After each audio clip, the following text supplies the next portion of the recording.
नमस्कार दोस्तों, स्वागत है आपका कॉलेज प्रोजेक्ट में।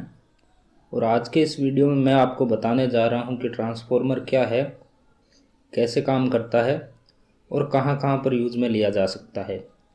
तो चलिए दोस्तों शुरू करते हैं।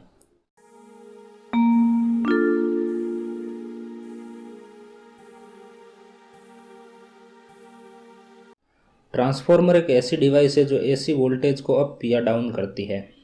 यहाँ ये बात ध्यान देने योग्य है कि ट्रांसफॉर्मर केवल एसी पावर को कन्वर्ट करती है, डीसी को नहीं। साथ ही ट्रांसफॉर्मर में पावर कन्वर्जन के समय फ्रीक्वेंसी चेंज नहीं होती।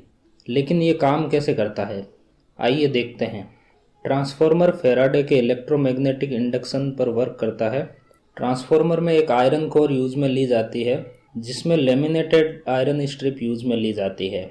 यहाँ सॉलिड आयरन यूज में नहीं लिया जाता क्योंकि सॉलिड आयरन में बहुत ज़्यादा एडी करंट प्रोड्यूस होती है, जिसके कारण ट्रांसफॉर्मर कुछ ही समय में बहुत ज़्यादा गर्म हो जाता है। लेमिनेटेड स्ट्रिप यूज लेने के कारण एडी करंट की मात्रा बहुत कम होती है, जिसके कारण ट्रांसफॉर्मर तुलनात्मक रूप से कम गर्म होता है। अब इस आयरन कोर पर लेमिनेटेड कॉपर वायर से दो वाइंडिंग की जाती है। यहाँ जिस वाइंडिंग में एसी पावर सप्लाई की जाती है उसे प्राइमरी वाइंडिंग और दूसरी वाइंडिंग को सेकेंडरी वाइंडिंग कहते हैं। कल्पना कीजिए प्राइमरी वाइंडिंग में NP टर्न्स है और सेकेंडरी वाइंडिंग में NS टर्न्स है। अगर हम प्राइमरी वाइंडिंग में VP वोल्टेज अप्लाई करते हैं तो आउटपुट साइड में VS वोल्टेज प्रोड्यूस होता है। यहाँ VP, VS और NP NS में यह संबंध है। इस इक्वेशन के माध्यम से हम आसानी से समझ सकते हैं कि अगर आउटपुट साइड में number of turns input side से कम है तो आउटपुट साइड में प्रोड्यूस होने वाला वोल्टेज भी इनपुट साइड से कम होगा। इस इक्वेशन को हम एक एग्जाम्पल के माध्यम से समझते हैं। कल्पना कीजिए प्राइमरी वाइंडिंग में हम 220 वोल्टेज देते हैं और प्राइमरी वाइंडिंग में नंबर ऑफ टर्न्स 440 है और सेकेंडरी वाइंडिंग की साइड में नंबर ऑफ टर्न्स 110 है, तो सेकेंडरी वाइंडिंग में कितना वोल्टेज जनरेट होगा। अब हम इस इक्वेशन में वैल्यूज पुट करते हैं और यहाँ पर VS की वैल्यू होगी 55 वोल्ट। यहाँ पर ट्रांसफॉर्मर वोल्टेज डाउन करता है तो इसे स्टेप डाउन ट्रांसफॉर्मर कहते हैं।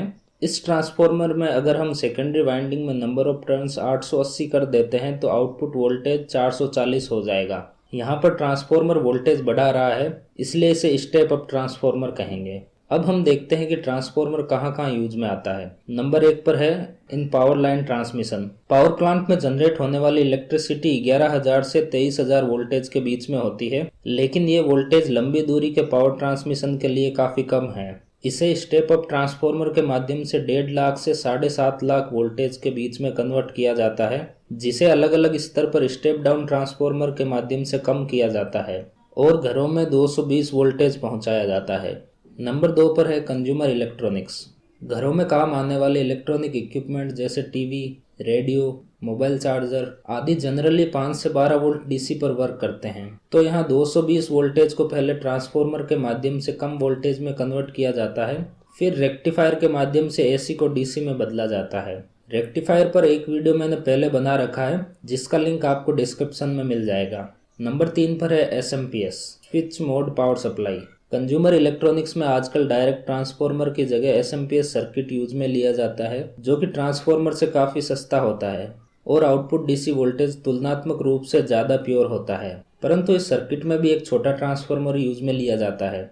नंबर 4 पर है इंस्ट्रूमेंटेशन ट्रांसफॉर्मर। हाई वोल्टेज एवं करंट मेजरमेंट के लिए इंस्ट्रूमेंटेशन ट्रांसफॉर्मर यूज में लिया जाता है। इन्हें वोल्टेज ट्रांसफॉर्मर और करंट ट्रांसफॉर्मर कहा जाता है। नंबर 5 पर है वायरलेस पावर ट्रांसमिशन।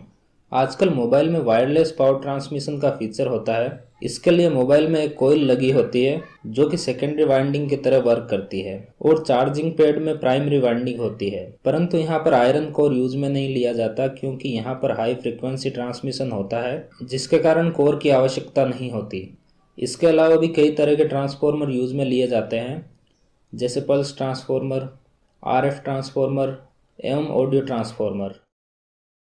दोस्तों, आपको ये वीडियो कैसा लगा कमेंट करके ज़रूर बताइए और अगर वीडियो पसंद आया है तो लाइक करना मत भूलिए।